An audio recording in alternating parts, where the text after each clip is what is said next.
டேய் சிலுவ, கர்த்தர் மேலையும் என் மேலையும் சத்தியமா சொல்றா. கர்த்தர் மேல சத்தியம், நான் திருடல ஃபாதர். இதோ பாருடா, இவனை திருடனாக்கிட்டு எங்களுக்கு என்ன கிடைக்க போகுது? அதைத்தான் நானும் தெரிஞ்சுக்க ஆசைப்படுறேன். அப்ப அவனை இப்படியே விட்டுறலாங்கிறீங்களா? பால்ராஜ், நம்ம கண்ணு கூட சில நேரத்துல நம்மளை ஏமாத்திரும். இவனை போலீஸ்ல ஒப்படைக்கலாம். அவங்க இவனை விசாரிச்சு கோர்ட்லயே நிக்க வைக்கலாம். அதுக்கு முன்னாடி நடந்தது என்னன்னு நம்ம விசாரிக்கணும். யாரை விசாரிக்கணுங்கிறீங்க? அதெல்லாம் போலீஸ் பார்த்துப்பாங்க. திருநதை முதல்ல பார்த்தது யாரு? சரிதான். அவகிட்ட கேளு. இவன் தான் அவன் சொல்லிட்டானா நானே இவனை போலீஸ்ல ஒப்படைக்கிறேன். இல்ல அதெல்லாம் இப்ப தேவைதான். ஆனா அது வரைக்கும் இவனை எதுவும் பண்ணிடாதீங்க. உங்க காலம் என்னால பிடிக்கிறேன்.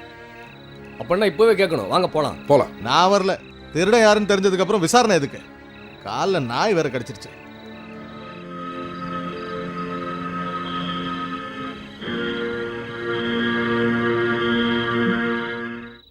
சரிதா, நல்லா யோசிச்சு உண்மையை சொல்லணும்.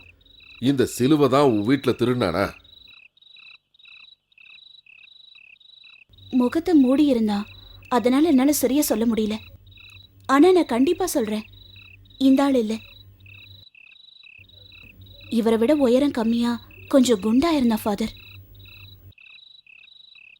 அந்தோணி மாதிரி இருந்தானா? சொல்லு. எனக்கு தெரியாது ஃபாதர். அவளுக்கு தெரியும், ஆனா வெளியில சொல்ல முடியாது.